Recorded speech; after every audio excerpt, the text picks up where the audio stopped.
Welcome to విధాత. రాష్ట్రంలో దాదాపు వివిధ కేటగిరీలలో 5 లక్షల మంది అవుట్సోర్సింగ్ ఉద్యోగులు పనిచేస్తూ ఉన్నారు.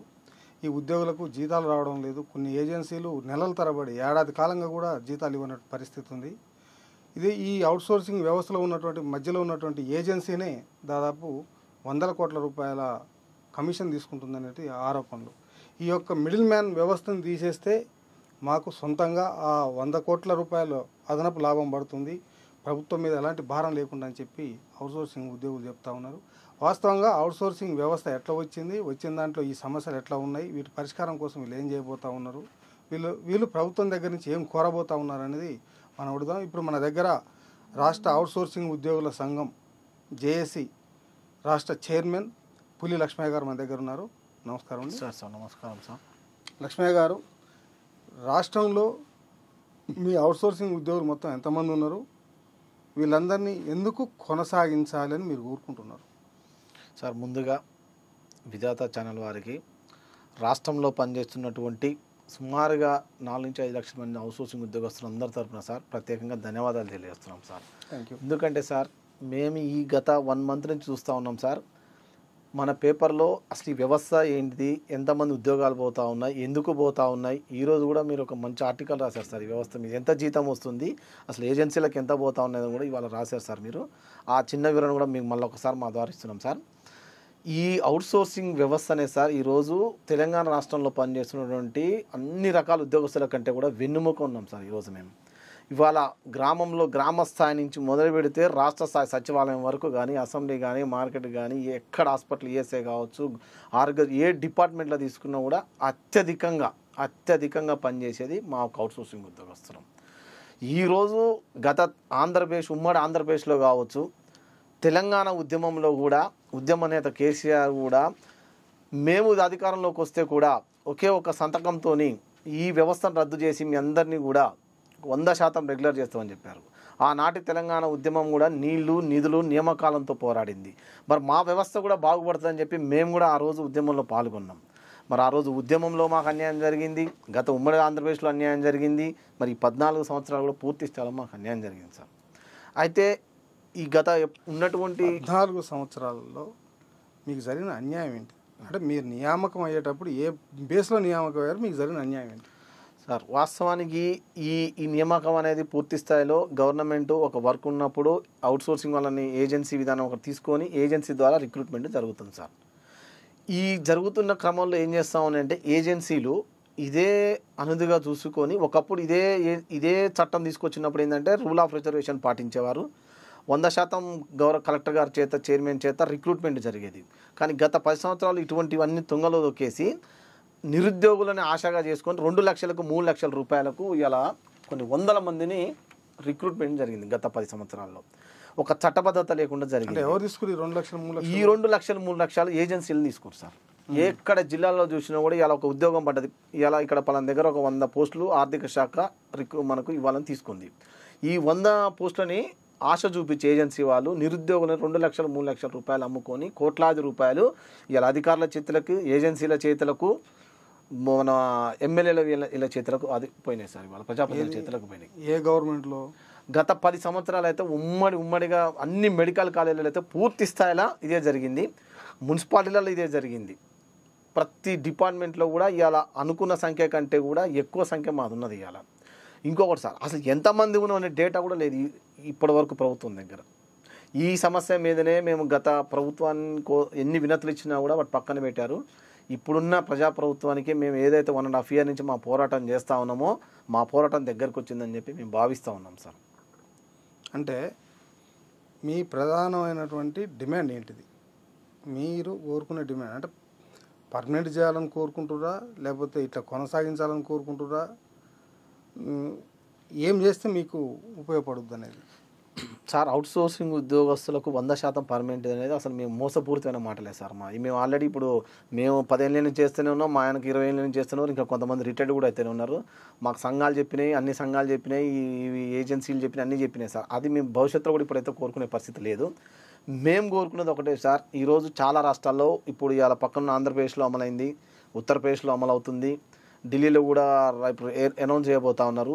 ఈ ఏజెన్సీ విధానం అనేది పూర్తిగా తీసేసి ఒక ప్రభుత్వమే ఒక కార్పొరేషన్ ఏర్పాటు చేస్తే అటు ప్రభుత్వానికి ఆర్థికంగా భారం లేకుండా ఇటు ఉద్యోగస్తులకు 1వ తారీఖు జీతాలు ఇచ్చే విధంగా ఉంటుందని చెప్పి రాష్ట్రాల్లో అమలు అవుతా ఉంది.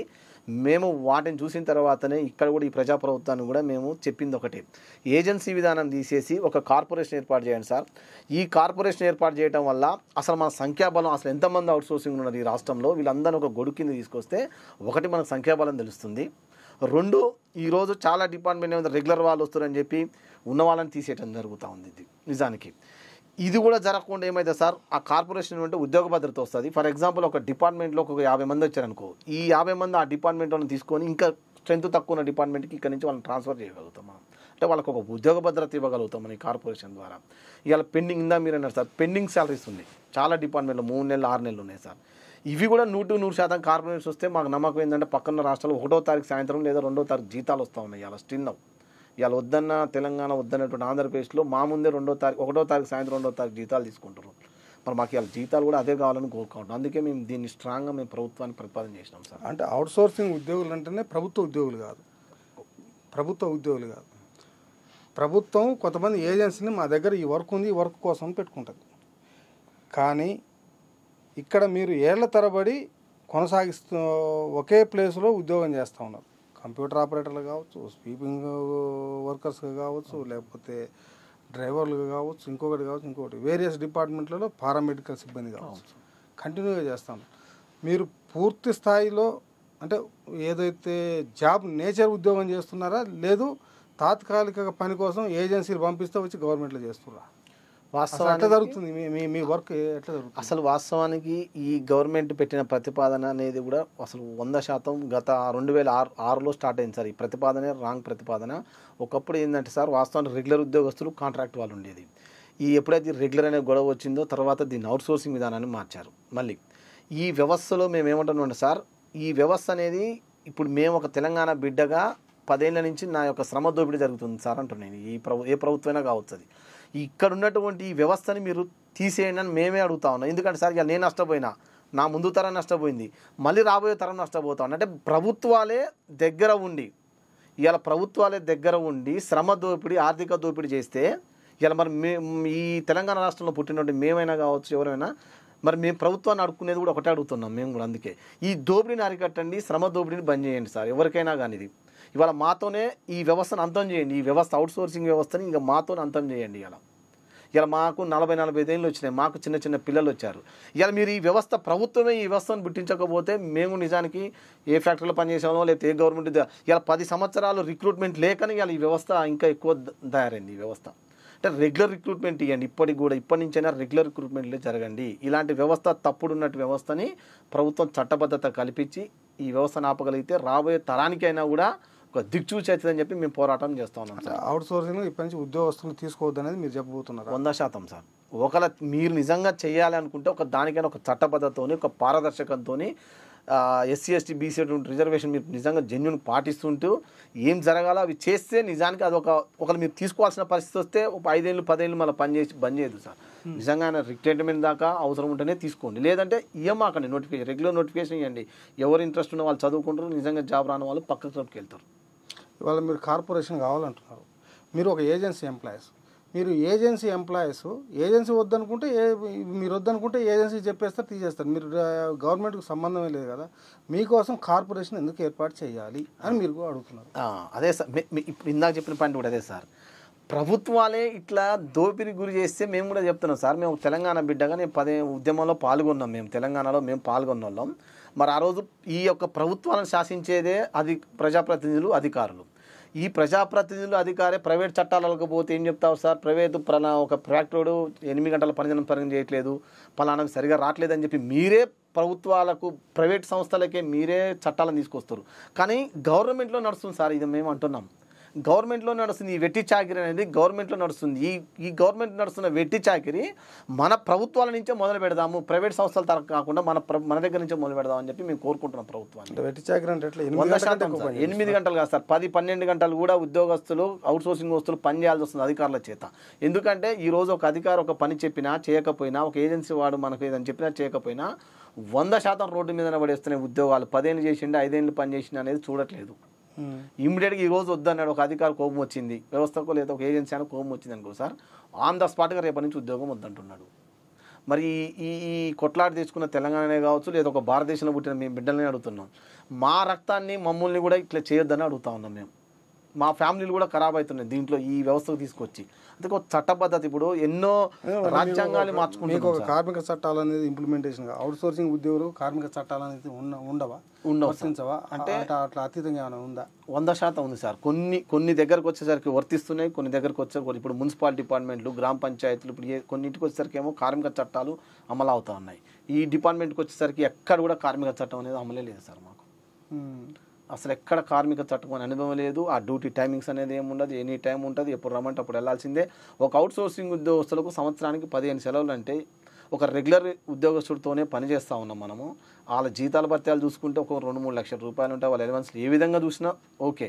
అక్కడే పనిచేస్తున్నాం మనం కూడా. అదే ఇవాళ భారతదేశం సుప్రీంకోర్టు అత్యున్నత న్యాయస్థానమే ఇద్దరు ఒక వ్యక్తులు ఒక కుర్చీలో పక్కన పనిచేస్తున్నప్పుడు సమాన పనికి సమానత్వం 100% ఇవ్వాలి, సమాన పనికి సమాన వేతనం ఇవ్వాలని చెప్పి మనకు సుప్రీంకోర్టు 2018లోనే తీర్పిచ్చినా కూడా ఇవాళ భారతదేశ అత్యున్నత తీర్పిచ్చినా కూడా ఏ రాష్ట్రాల్లో కూడా సగం రాష్ట్రాలు అమలు కావట్లేదు. అంటే మన భారతదేశంలో ఉన్న తీర్పు కూడా మన చట్టాలు అమలు ఇవ్వకపోతే ఈ వ్యవస్థ ఎవరికి చెప్పుకోవాలి? ఉద్యోగస్తులు అధికారులు మిమ్మల్ని కట్టుబానిసలు చేసి పని చేస్తుర్రా ఎట్లా? మేము అట్టనండి సార్. అంటే పనికి తగ్గ ఇప్పుడు మీరు చెప్తా ఉన్నారు, మేము పని చేస్తూ ఉన్నాం. ఆ పనికి తగ్గ వేతనం కూడా ఇప్పించే బాధ్యత కూడా అధికారిదే కదా సార్. మన అట్లాంటప్పుడు మీరు అధికార బుద్ధి కింద ఉద్యోగి కాదు కదా, మీరు ఒక ఏజెన్సీ పంపిన ఉద్యోగి కదా. అందుకే సార్ అదే ఇక్కడ ఏమవుతుందంటే అధికారులు, ఏజెన్సీలు, ప్రభుత్వాలు కలిసి సమదోపిడి జరుగుతుంది. అందుకే వీటిని రద్దు చేయమనే మేము 1.5 years నుంచి కొట్లాడుతున్నాం. ఇప్పుడు మీరు ఇందాకన్న పాయింటే మీరు రద్దు చేయమంటానికి కారణం కూడా ఇదే సార్. రద్దు చేస్తే మీ ఉద్యోగాలు ఉండవుగా. కార్పొరేషన్ కింద ఇప్పుడు 2 రాష్ట్రాల్లో అమలు అవుతున్నప్పుడు మన రాష్ట్రంలో ఎందుకు అమలు కాదు సార్? మనకు 100% అమలు చేసుకోవచ్చు. మనకు పక్కనున్న 2-3 రాష్ట్రాలలో ఇవాళ ఉత్తరప్రదేశ్లో యోగా యత్నాలు 11.5 లక్షల మంది పైచిలుకోలందరినీ ఇలా కార్పొరేషన్ ఏర్పాటు నిన్న మంత్రివర్గంలో తీర్మానం చేసి ఏర్పాటు చేయబోతా ఉన్నారు. పక్కనున్న ఆంధ్రప్రదేశ్లో 2019లో 129-130 జీవో ప్రకారం బ్రహ్మాండం కార్పొరేషన్ ఏర్పాటు చేసి ఉద్యోగస్తులందరినీ అక్కడ తీసుకొచ్చి కొత్త రిక్రూట్మెంట్ లేకుండా 4 సంవత్సరాల నుంచి బ్రహ్మాండంగా నడిపిస్తూ ఉన్నారు వ్యవస్థని. అంటే ఇక్కడ ఏదైనా ఒక వ్యవస్థ కానీ ఒక ఉద్యమం కానీ ఏదైనా మనకు స్టార్ట్ అవుతుందంటే అందులో ఉన్న లోపాలను సవరించాల్సిన బాధ్యత ప్రభుత్వాలది. కాబట్టి ఈ లోపాలను సవరించమని మనం అడుగుతా ఉన్నాం. మీకు కార్పొరేషన్ ఏర్పాటు చేయడం ద్వారా మీకు వచ్చే ప్రయోజనం ఏంటిది? గవర్నమెంట్కి జరిగే లాభం ఏంటిది సార్? ఎందుకంటే మీరు ఒక డిమాండ్ చేస్తున్నప్పుడు 2 వైపులో ఒక ప్రయోజనాన్ని చూపించాలి. అది మీరు ఎట్లా చూపించగలుగుతున్నారు సార్? 100% మేము ప్రభుత్వానికి జరుగుతున్నటువంటి న్యాయాన్ని, మాకు జరుగుతున్న అన్యాయం కూడా ఈ కార్పొరేషన్ ఏర్పాటు వల్ల జరిగేదండి సార్. మొదటి కేటగిరీ ఉన్నటువంటి ఒక ఉద్యోగస్తుడు 15,600 రూపాయలు తీసుకుంటే ప్రభుత్వము అక్షరాల 22,000 రూపాయలు చిల్లర రిలీజ్ చేస్తూ ఉంది ప్రభుత్వం ఒక ఉద్యోగస్తుడికి. కానీ అదే ఉద్యోగస్తుడికి చేతికి వచ్చేది 13,000 రూపాయలు సార్. అంటే మనకు సుమారుగా అక్కడ 9,000 రూపాయలు నష్టం జరుగుతూ ఉంది ఒక ఉద్యోగికి. అది మొదటి కేటగిరీ ఉద్యోగి. అట్లా మూడో కేటగిరీకి ఉద్యోగం తీసుకుంటే సుమారుగా 12,000 రూపాయలు నష్టం జరుగుతూ ఉంది. ఇది ఏ విధంగా జరుగుతూ ఉందంటే ఒక గవర్నమెంట్ సంస్థలో కానీ మనం పనిచేస్తూ ఉన్నప్పుడు ఒక ఉద్యోగస్తుడికి ఈపీఎఫ్, ఈఎస్ఐ 100% ఉంటుంది, అవి రిలీజ్ చేస్తూ ఉంది. ఇవి మీరు అన్నట్టు ఏజెన్సీలు మమ్మల్ని ప్రొవైడ్ చేసినందుకు అతనికి ఒక కమిషన్ ఇస్తూ ఉంది, 1,000 రూపాయలు 800 రూపాయలు ఇస్తూ ఉంది. వీటన్నిటికి గాను ఇది సర్వీస్ ఓరియంటెడ్ కింద ఉంది కాబట్టి 18% జిఎస్టీ ప్రభుత్వం కడతా ఉంది. అంటే ఇవన్నీ మనం లెక్క చేస్తే ఒక సగటున 10,000-12,000 రూపాయలు కడతా ఉంది. ఇవి ఏజెన్సీ వాళ్ళు కట్టడం లేదు, పూర్తిగా వాళ్ళ జేబులలోకి పోతా ఉన్నాయని చెప్పి మేము 100% జిఎస్టీ కట్టట్లేదు సార్. ఇప్పుడు ఇక్కడ ప్రభుత్వాన్ని మేము చెప్తా ఉన్నాం, మీరు లెక్కలన్నీ తీసినా 50-70% జిఎస్టీ లేదు, 50-60% ఈఎస్ఐ ఈపీఎఫ్ లేవు. ఈఎస్ఐ కార్డులు అయితే అసలు 70-80% ఈఎస్ఐ కార్డు అయితే లేదు ఉద్యోగస్తులకు. అంటే ఇన్ని లక్షల మందికి మనం ఒక ఈఎస్ఐ కార్డు వేసుకుంటే సార్ అందాజుగా 900 రూపాయలు వేసుకుంటే ఇక చూడండి సార్, 5 లక్షలు ఇంటూ 900 రూపాయలు వేసుకుంటే ఎన్ని కోట్ల రూపాయలు జరుగుతుంది కుంభకోణం ఇక్కడ. అంటే సుమారుగా ఒక నెలకు 1,000-1,100 కోట్ల రూపాయలు ఏజెన్సీలకు పోతూ ఉన్నాయి. మేము ఇక్కడ పని చేస్తూ ఉన్నాం, మేము ఇక్కడ ప్రభుత్వం ఇస్తూ ఉంది. ఒక కుంభకోణం జరుగుతున్నటువంటి విషయాలలో ప్రభుత్వం 100% నిర్ణయం తీసుకొని ఆ డబ్బులు ఏదైతే రిలీజ్ చేస్తూ ఉన్నారో అదే మాకు ఇవన్నీ మేము అడుగుతూ ఉన్నాం. దానివల్ల ప్రభుత్వం మీద భారం పడుకుంటా ఈ వ్యక్తుల చేతులకు పోయే డబ్బులు మాకు వస్తాయని చెప్పి మేము ప్రభుత్వానికి ప్రతిపాదన తెలుపుతా ఉన్నాం. దీనివల్ల ప్రభుత్వం మీద ఒక రూపాయి భారం లేదు. యాజ్ వెల్ యాజ్గా మాకు ఒక 4 నుంచి 5 వేల రూపాయలు జీతం కార్పొరేషన్ ఏర్పాటు చేస్తే మాకు ఆటోమేటిక్గా జీతం పెరుగుతుంది సార్. ఇది ఒక మొదటి బెనిఫిట్. ఇక రెండో బెనిఫిట్ ఏముంటుంది సార్, రెగ్యులర్గా జీతాలు వచ్చే పరిస్థితి ఏజెన్సీలు ఎందుకు అంటే ఏజెన్సీ వాళ్ళు ఏం చేయాలంటే బిల్ ఇవ్వాలి. ఫస్ట్ ఇతను మా దగ్గర పనిచేస్తుండే ఇతను సొంత జీతం అని చెప్పి ఎంప్లాయీ ఆఫీసర్కి ఇవ్వాలి. ఈ ఆఫీసర్ అవన్నీ చేసుకొని హెచ్ఓడికి పంపాలి. హెచ్ఓడి నుంచి గవర్నమెంట్ పోయేసరికి 1 మంత్ దాటిపోతుంది, ఆ మంత్ పెండింగ్. అట్లా నెలల పెండింగ్ ఉండటానికి కూడా ఇది ఒక సరైన కారణం. ఒకటి, ఎవ్రీ ఇయర్ రెన్యువల్ ఉంటుంది మాకు. ఈ రెన్యువల్స్ అనేది రాకపోయినా మాకు జీతాలు రావు. అంటే ఈ సకాలంలో జీతాలు వచ్చే పరిస్థితి కూడా లేదు. ఇది ఏర్పాటు చేయడం వల్ల ఏమవుతుందంటే 100% 20వ తారీఖు వరకు డైరెక్ట్ కార్పొరేషన్ చేతులకు పోతుంది. 100% 1వ తారీఖు 2వ తారీఖు కార్పొరేషన్ జీతాలు రావడానికి మాకు అక్కడ 100% అవకాశం ఉన్నది సార్. ఇక మూడోది, ఇందాక మనం అనుకుంటే అధికారుల ఒత్తింపులు కావచ్చు, ఏజెన్సీల ఒత్తిళ్ళు అనేది 100% తొలగిపోతాయి. 100% ఉద్యోగస్తుడు 100% 100% గవర్నమెంట్ పేరు వచ్చే విధంగా పనిచేయడానికి సిద్ధపడతాడు. ఇవాళ ఇక్కడ మాకు ఎప్పుడైతే అధికారుల ఒత్తింపులు, ఏజెన్సీల ఒత్తింపులు లేవో 100% స్వచ్ఛందంగా పనిచేస్తారు. ఏజెన్సీలు డబ్బులు తీసుకున్న తర్వాత వెంటనే మీకు చెల్లిస్తున్నాయా, వాళ్ళు ఒక 2-3 నెలలు రొటేషన్ చేసుకొని మీకు పంపిస్తారా? 100% 2-3 నెలలు కూడా రొటేషన్ చేస్తారు సార్. ఇక మరీ హాస్పిటల్లో ఈ హెల్త్ డిపార్ట్మెంట్లో చూస్తే అదనంగా కూడా 1000 రూపాయలు మెయింటెనెన్స్ కింద కూడా కట్ చేస్తారు. అవి కూడా మా దృష్టికి వచ్చింది. ఇవి అతని కమిషన్ కాకనే మెయింటెనెన్స్ కింద కూడా 1000 రూపాయలు గాంధీ హాస్పిటల్ మేము మాకు తెలిసింది 2-3 హాస్పిటల్లో అదనంగా 1000 రూపాయలు కూడా ఇంకా వసూలు చేస్తారు. అంటే ఏజెన్సీ మెయింటెనెన్స్ కింద. ఏం మెయింటెనెన్స్? ఏజెన్సీ మెయింటెనెన్స్ కింద మేము 1000 రూపాయలు కట్ చేసుకుని చెప్పి వచ్చే 13 నెలల్లో కూడా 1000 రూపాయలు కట్ చేసుకొని 12,000 రూపాయలు ఇస్తూ ఉన్నది ఇవాళ చాలా డిపార్ట్మెంట్. ఇందా మేము అదేది అంతే గాంధీ హాస్పిటల్ కానీ ఈ డిపార్ట్మెంట్లో మరి ఎందుకంటే మెయింటెనెన్స్ చేయాలి, మరి మేము ఊకనే రాదు, ఇవన్నీ ప్రింట్అవుట్ కావాలి, ఇవన్నీ కావాలంటాడు. అట్లా కూడా మళ్ళీ గవర్నమెంట్ నుంచి వచ్చిన తర్వాత జీతం ఏమంటే ఇస్తాడంటే ఇవ్వడు సార్. మనం ఫోన్ చేయాలి ఆయనకు, ఏజెన్సీ ఆయనకు, సార్ గవర్నమెంట్ జీతం పడ్డది సార్ జీతం రేపు కొడతామా, ఇవాళ సర్వర్ లేదమ్మా అని చెప్పి ఈ ఒక వారం 15 రోజులు రొటేషన్ కార్యక్రమాలు. అంటే ఇట్లా సగటున 100% అన్యాయం జరుగుతూ ఉంది ఇక్కడ. ఒకటి, 15 సెలవులు మాత్రమే ఉన్నాయి సార్. అత్యంత దారుణమైన వ్యవస్థ. అంటే ఒకళ్ళ ఇంట్లో కావచ్చు, ఏదైనా ప్రాబ్లమ్సే కావచ్చు, మనకే పోతా డ్యూటీలకే పోతాం, ఏదైనా యాక్సిడెంట్ కావచ్చు, 100% జీరో లేదు. ఒక్క రూపాయి రాదు, ఏజెన్సీ నుంచి రాదు. చనిపోయినా కూడా ఒక ఉద్యోగస్తుడు ఒక 10 ఏళ్ళు పనిచేసిండు, 20 ఏళ్ళు పనిచేసినాం, చనిపోయినా కూడా ఆ కుటుంబం ఇలా రోడ్డున పడ్డట్టు. ఇలా గవర్నమెంట్కి అంత సర్వీస్ చేసినటువంటి ఒక ఉద్యోగస్తుడు. ఇప్పుడు ఈఎస్ఐ ఉంటుంది కాబట్టి రెగ్యులర్గా లేదు కదా సార్. ఈఎస్ఐ ఈపీఎఫ్ తను రెగ్యులర్గా కడితే 100% వస్తాయి. కానీ ఈఎస్ఐ ఈపీఎఫ్ వీళ్ళు రెగ్యులర్గా కట్టరు, 100% కట్టరు వీళ్ళు. ఇప్పుడు ఈఎస్ఐ ఒక హాస్పిటల్ పోయి చూపిద్దామన్నా ఈఎస్ఐ కార్డే లేవు, స్టిల్ నవ్వు ఆ డబ్బులైనా అతని జేబులోకి పోయినాయి. సకాలంలో మనకి ఏదైనా ప్రాబ్లం వచ్చి ఈపీఎఫ్ డ్రా చేద్దామన్నా సక్కంగా లేవు అవి.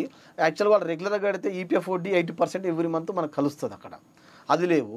మళ్ళీ 1 ఇయర్ తర్వాత రెన్యువల్స్ వచ్చే క్రమంలో ఈ అకౌంట్ నుంచి మేము కొత్త ఏజెన్సీ అకౌంట్కి మార్చుకోవాలి అకౌంట్లు. ఈయన యాక్సెప్ట్ కొట్టాడు. అప్పుడు ఈయన యాక్సెప్ట్ కట్టకపోతే మళ్ళీ అక్కడ ఆ అకౌంట్ హోల్డ్ అయిపోతుంది మాకు. అక్కడ అన్యాయమే జరుగుతుంది. ఇన్ని రకాల అన్యాయాలు పూర్తి స్థాయిలో మాకు జరుగుతూ ఉన్నాయి. రాష్ట్రంలో మొత్తం అసలు ఎన్ని ఏజెన్సీలు ఉన్నాయి? ఈ ఏజెన్సీలలో ఎందుకు మీకు రావాల్సినవి ఇవ్వడంలో జాప్యం చేస్తారనేది మీ ఆరోపణ? రాష్ట్రంలో సార్ మాకు తెలిసి అయితే 700 పైచిలకు ఏజెన్సీలు ఉన్నాయి. వాళ్ళందరి కింద సుమారుగా చాలా ఉద్యోగస్తులు పనిచేస్తూ ఉన్నారు. ప్రధానమైనది ఏంటంటే సార్, ఇదంతా తిరుగుతుంది ఏంటంటే డబ్బు అనే రాజకీయం, డబ్బు దాని చుట్టూ తిరుగుతూ ఉంది సార్. ఇవాళ ఒక ఏజెన్సీ కింద 100 మంది ఉన్నారు సార్. ఫర్ ఎగ్జాంపుల్ అనుకుందాం, మామూలుగా 100 ఇంటూ నెలకు 10,000 రూపాయలు వేసుకున్నా ఇంటూ మనకు సుప్రాన్ చేసుకుంటే ఒక 10 lakhs రూపీస్ అతని అకౌంట్లో వస్తున్నాయి, ఉచితంగా పడుతున్నాయి. ఇవాళ ఏ పని చేస్తే మనకు అంత డబ్బు రావాలి. ఇవాళ ఎంత పని చేస్తే 10 లక్షల నెలకు రూపాయలు సంపాదించాలి. అలాంటి డబ్బు చుట్టూ తిరుగుతున్న వ్యవస్థలో 100% వాళ్ళు ఇంకా ఎట్లా సంపాదిద్దామని ముందుకు పోతారే తప్పితే వాళ్ళు సేవ చేయడానికి వచ్చిన వాళ్ళు కాదు, ఉద్యోగస్తులు బాగు చేయాలని వచ్చిన వాళ్ళు కాదు. అది ఒక మాఫియా. ఇవాళ రియల్ ఎస్టేట్లో ఒక మాఫియా, ఇసుక ఒక మాఫియా, ఎట్లనో ఇది కూడా రాష్ట్రంలో ఇప్పటి వరకు కనబడిన అతి పెద్ద మాఫియా, కుంభకోణం, మనుషుల రక్తాన్ని దాల్చినటువంటి మాఫియా ఏజెన్సీ మాఫియా. ఏది అవుట్సోర్సింగ్ ఏజెన్సీ 100%. ఇట్లా జీతాలు చేస్తూ మళ్ళా నిరుద్యోగులు ఇవాళ ఎన్ని లక్షల మంది ఉంటే అమాయకంగా ఊర్లలో మెడికల్ కాలేజీలో మొన్న పోస్టులు పడ్డాయని చెప్పి కొత్తగూడెము, భూపాలపల్లి, సూర్యాపేట లాంటి జిల్లాలలో ఇక్కడే మనకు పేపర్లకు వచ్చినాయి సార్. ఇంకా ఆసిఫాబాద్ లాంటి జిల్లాలు బయటకే రాలేదు. జాబులు పడ్డాయి, రెగ్యులర్ అవుతున్నాయని చెప్పి 2 లక్షలు 3 లక్షల రూపాయలు వసూలు చేస్తే ఇవాళ వాళ్ళు ధర్నాలు చేస్తూ ఉన్నారు కలెక్టరేట్ల చుట్టూ. అంటే అట్లా ఒక 100 మంది ఇంటూ 2 లక్షలు తీసుకుంటే అయ్యో 2 కోట్ల రూపాయలు ఇవాళ అధికారం. అంటే అంత డబ్బు పోతాం సార్ ఏజెన్సీల చేతులకి. ఇది చట్టబద్ధత తీసుకొస్తే గవర్నమెంట్కు 100% ఎన్నో చట్టాలు ఇప్పుడు రాజ్యాంగాలు కానీ పెడితే మార్చుకున్నటువంటి వాటికి ఇలాంటి దోపిడీ జరుగుతున్న వ్యవస్థను రద్దు చేస్తే ప్రభుత్వానికి మేలు 100% జరగటమే కాకుండా మా ఉద్యోగస్తులు మా కుటుంబాలందరి తరఫున 100% మేలు చేసిన వాళ్ళు అవుతారు తప్ప ఇందులో కీడు లేదు. తెలంగాణ ఉద్యమంలో కేసీఆర్ కానీ తెలంగాణ ఉద్యమం తర్వాత ముఖ్యమంత్రిగా బాధ్యతలు చేపట్టిన కేసీఆర్ అసలు అవుట్ సోర్సింగ్ పదమే ఉండదు, మొత్తం అవుట్ సోర్సింగ్ని తీసేసి అందరిని రెగ్యులర్ చేస్తా అన్నాడు. దానికి నిరూపణగా విద్యుత్ సంస్థల్లో ఉన్నటువంటి అవుట్ సోర్సింగ్ ఎంప్లాయీని ఆర్టిజన్ కింద తీసుకొచ్చిండు. అంటే రెగ్యులర్ చేద్దామని చేస్తే కోర్టులో ఏదో వస్తే ఆర్టిజన్ కింద తీసుకొచ్చిండు కదా. అట్లా మరి మిగతా వాళ్ళని ఎందుకు చేయలేకపోయారు? ఎవరు అడ్డుకున్నారు ఆయన్ని? 100% ఏజెన్సీ మాఫియా సార్. ఎందుకంటే ఒక బ్యాగ్ ఇస్తే సరిపోతుంది ఇవాళ రేపు. ఇప్పుడు ఒక్క నెలకు ఈ విధంగా చూస్తే సుమారుగా 1500 నుంచి 2000 కోట్ల రూపాయలు ఏజెన్సీలకు పోతా ఉన్నాయి. ఈ విధంగా మనం లెక్కలేస్తే ఇవాళ 4 లక్షలు 3 లక్షలు కౌంట్ వేసుకొని నెలకు ఇంటూ 10 వేసుకుంటే 1500 నుంచి 2000 కోట్ల రూపాయలు ఏజెన్సీల చేతకు పోతా ఉంటే 100% ఏ అధికారులు ఏ మంత్రులకు ఇప్పుడు ఐఏఎస్ అధికారులంతా మాటలు వినేదంతా మంత్రులు వాళ్ళే ఉంటారు సార్. ఇక్కడ డబ్బులు అనేది ఎక్కడికి మారినా 100% ఆ వ్యవస్థ అయిపోతుంది. అలా ఈ లోపాలను కేసీఆర్ గవర్నమెంట్లో ఉన్న పెద్దలందరూ కూడా ఏజెన్సీల దగ్గర డబ్బులు తీసుకొని మీకు ఆర్టిజన్గా కాకుండా చేసిండు మీ ఆరోపణ. 100% ఉంది సార్. అట్లనే కరెక్ట్ చెప్పట్లేదు. 100% సార్. అంటే ఈ గత ప్రభుత్వం 100% చిత్తశుద్ధిగా మాకు పని చేయలేదు, ఓన్లీ వాళ్ళ ఏజెన్సీలకే పనిచేశారు. ఏజెన్సీలంతా కూడా వాళ్ళ నాయకులే ఉన్నాయి. 100% వాళ్ళ నాయకులే నడిపించారు. చాలా డిపార్ట్మెంట్లలో వాళ్ళకు సంబంధించిన కార్యకర్తలు వాళ్ళకు సంబంధించిన వాళ్ళే 100% నడిపిస్తారు. అందుకే పూర్తి స్థాయిలో వ్యవస్థను రద్దు చేయలేకపోయారు. ఎందుకంటే ఒక నెలకు 1500 నుంచి 2000 కోట్ల రూపాయలు వచ్చే ఆదాయాన్ని 100% పోగొట్టుకోలేదు. అదొక ఎత్తు సార్. మళ్ళీ వాళ్ళ కార్యకర్తనే వాళ్ళని కార్యకర్తలు కానీ ఎవరైనా ఇమ్మీడియట్గా పెట్టుకోవడం అన్నాడు జాబు. ఆయన పనిచేయడు, ఇక్కడ డ్యూటీలో ఉండడు, వాళ్ళంతా పార్టీ ఆఫీసులలో పనిచేస్తూ ఉంటారు. 100% ఇవన్నీ కూడా ఉన్నాయి సార్. ఇట్లాంటి ఈ ప్రభుత్వంలో కూడా అట్లా పార్టీ కార్యకర్తలు ఉద్యోగులుగా జీతాలు తీసుకుంటారు. ఇప్పటి వరకు అయితే వాస్తవానికి ఈ గవర్నమెంట్ వచ్చిన తర్వాత ఒక జియో మేము చేసిన పోరాటాలు పూర్తి స్థాయిలో ప్రభుత్వం చేరిన తర్వాత ఒక జియో ఇష్యూ చేసింది సార్. రాష్ట్రంలో ఎక్కడైనా కూడా ఒక అవుట్ సోర్సింగ్ ఉద్యోగస్తుడు ఎక్కాలి అంటే ఆర్థిక శాఖ నుంచి అప్రూవల్ ఉంటేనే ఎక్కాలి. వితౌట్ ఫైనాన్స్ అప్రూవల్ లేకుంటే అతను ఎక్కడానికి జాబ్ తీసుకోవడానికి వీలేదని చెప్పి 8 నెలల క్రితం ఒక జియో ఇష్యూ చేసింది. ఆ జియో ఇష్యూ కారణంగా ఈ రోజు వరకు కూడా ఒక రిక్రూట్మెంట్ జరగలేదు మాకు. అంటే పాత ప్రభుత్వ కార్యకర్తలు అవుట్ సోర్సింగ్ ఉద్యోగులు జీతాలు తీసుకున్నారు. మనం కార్యకర్తలు మనం అనలే కానీ ఉద్యోగస్తులు అందరూ ఉన్నారు. చాలా మంది ఇక పార్టీల పరంగా అయితే ఉంటారు. మనం ఎవరినని ఈయన కార్యకర్త ఈయనని మనం చెప్పలేము కూడా. అదైతే ఉన్నారు 100% ఇక పార్టీలు చెప్తున్నాను. అదే ఉండొచ్చు కానీ మనమైతే స్పెసిఫిక్ గా ఇతను అని అయితే మనం అనలేము. ఎవరైతే మాట అన్నారు గతంలో ఇక్కడ జీతాలు తీసుకుని పార్టీ ఆఫీసులలో 100% ఉన్నారు సార్. మరి వాళ్ళు ఇప్పుడు కొనసాగుతారా? ఇప్పటి వరకు ఎవరిని తీసేయలేక ఏ ఒక్క అవుట్ సోర్సింగ్ ఉద్యోగస్తుని ఇప్పటి వరకు తీసేయలేదు సార్ వాస్తవానికి అయితే. ప్లస్ ఏ ఒక్క కొత్త ఉద్యోగస్తుని కూడా ఈ ప్రభుత్వం 100% కూడా ఇప్పటి వరకు తీసుకోలేదు. కానీ మరి మిమ్మల్ని కూడా రెగ్యులర్ చేయలే కదా, మీకు అదే ఫైనాన్షియల్గా పర్మిషన్ ఇవ్వలే కదా. ఏ సంవత్సరానికి ఆ సంవత్సరం మిమ్మల్ని కొనసాగించడానికి ఫైనాన్షియల్ అప్రూవల్ ఇవ్వాలి కదా. అయితే ఈ ఫైనాన్షియల్ అప్రూవల్ కోసం వచ్చిందా? అదే సార్ చెప్తాం. ఈ ఫైనాన్షియల్ అప్రూవల్ కోసమే ప్రభుత్వం ఏం చేసిందంటే శివశంకర్ కమిటీ ఐఏఎస్ ఆధ్వర్యంలో అయితే ఇప్పుడు ప్రభుత్వం దృష్టికి మేము దఫల్దారిగా తీసుకెళ్ళాం సార్, మంత్రుల దృష్టికి తీసుకెళ్ళాం.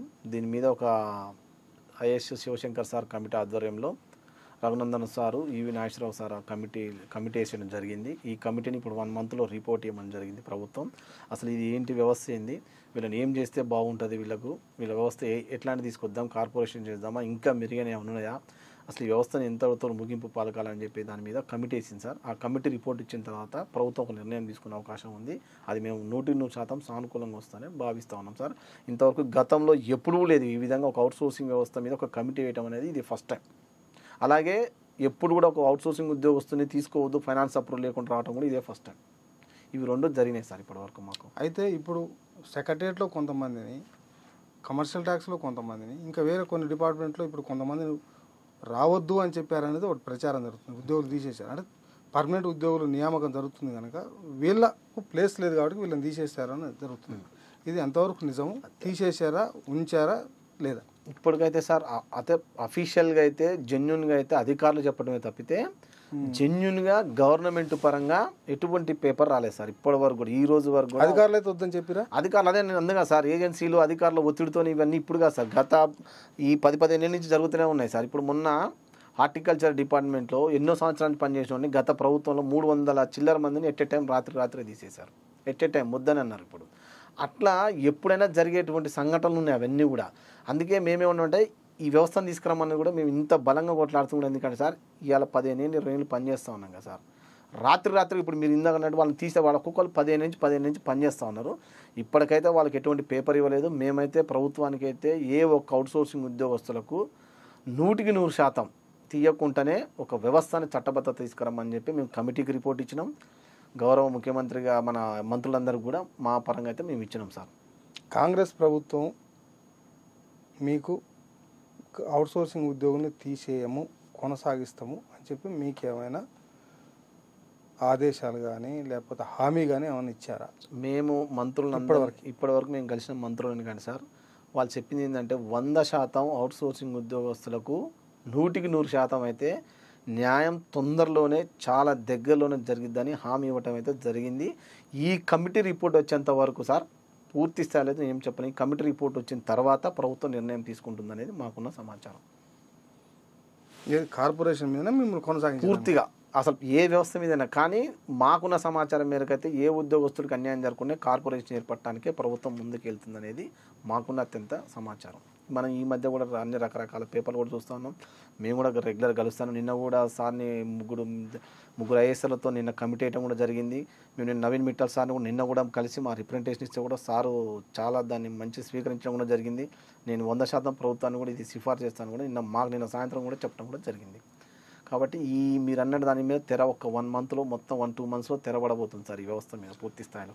గతంలో పిఆర్సీ బిస్వాల్ కమిటీ చైర్మన్ ఏదైతే ఉందో ఆ కమిటీ కొన్ని ప్రపోజల్స్ ఇచ్చింది. అవుట్సోర్సింగ్ ఉద్యోగులకు సంబంధించి ఎట్లా వాళ్ళ వేతనాలు ఎట్లా ఉండాలి, వాళ్ళ సెలవులు ఎట్లా ఉండాలి, వాళ్ళకు ఇంక్రిమెంట్స్ ఎట్లా ఇవ్వాలి ఏమిటని. ఆ నివేదిక ఇప్పటివరకు ఏమైనా అమలుకు నోచుకున్నదా? 100% అసలు నివేదిక అమలు చేసుకోలేదు సార్. గత టీఆర్ఎస్ గవర్నమెంట్లో బిస్వాల్ కమిటీ ఏర్పడ్డప్పుడు మొదటి కేటగిరీ ఎంప్లాయీకి 19,000 రూపాయలు ఇవ్వాలని చెప్పింది. రెండో కేటగిరీకి 22,900 రూపాయలు ఇవ్వమని చెప్పింది.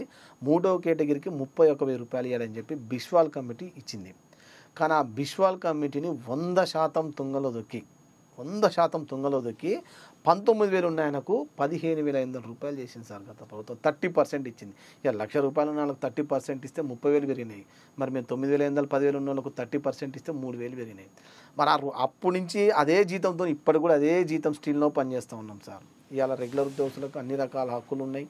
వాళ్ళకి డిఏలు వస్తాయి, డిఏలు ఉండొచ్చు, వాళ్ళకి ఇంక్రిమెంట్స్, వాళ్ళకి రకరకాలు. మనకి ఏమి ఉండవు. ఉన్నది ఒకటే పిఆర్సీ, అది 5 సంవత్సరాలకు రావాల్సిన పిఆర్టీ. అది కాస్త ఇప్పుడు 6-7 సంవత్సరాలు అయిపోయింది. అప్పుడున్న జీతానికి మేము ఇంకా 15,600కే పనిచేస్తూ ఉన్నాం. తర్వాత వీళ్ళకి ఎటువంటి ఉండవు కాబట్టి Biswal committee every year 1,000 rupees increment ఇవ్వమని చెప్పి కూడా ప్రపోజ్ చేసింది. ఇప్పుడు ఆ కమిటీ ముఖ్యమంత్రి గారు వేసిన కమిటీ అదే కమిటీ రిపోర్ట్ ఇస్తే కూడా 100% తొంగలో దొరికి 1,000 రూపాయలు ఇంక్రిమెంట్ లేదు.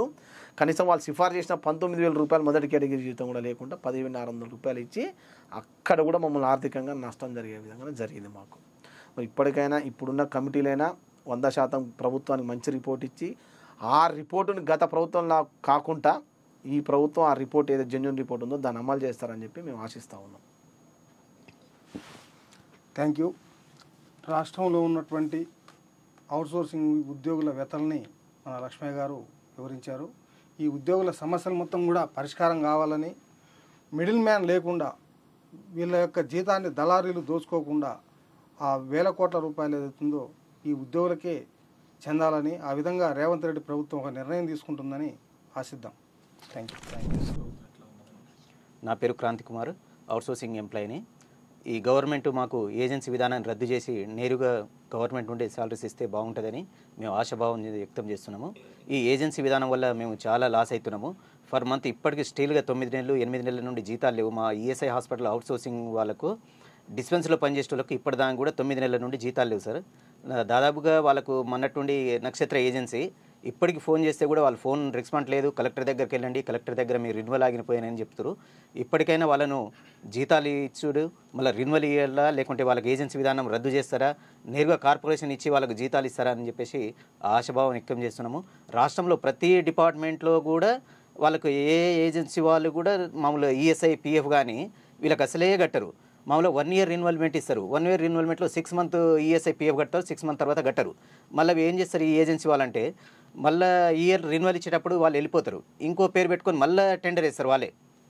మళ్ళీ టెండర్ వేసి వాళ్ళకి ఫోన్ చేస్తే వాళ్ళు అసలే రెస్పాండ్ గారు, మళ్ళీ ఆ 6 month అంతా ఈఎస్ఐ పిఎఫ్ అంతా లాసప్ చేసుకొని మళ్ళీ వెళ్ళిపోతారు. వాళ్ళు ఏజెన్సీ వాళ్ళు ఫర్ మంత్ కోట్ల టర్న్ ఓవర్ చేసుకుంటారు. మామూలు వాళ్ళు చూపించుకోవడానికి దాని మీద లోన్ తీసుకుంటారు వాళ్ళు. మెయిన్ ఇది చూపించి గవర్నమెంట్ దగ్గర మళ్ళీ గవర్నమెంట్ బ్యాంకుల దగ్గర లోన్ టర్న్ ఓవర్ చేసుకుంటారు వాళ్ళు. అట్లా ఏజెన్సీ విధానం వల్ల మేము చాలా లాస్ అవుతున్నాము.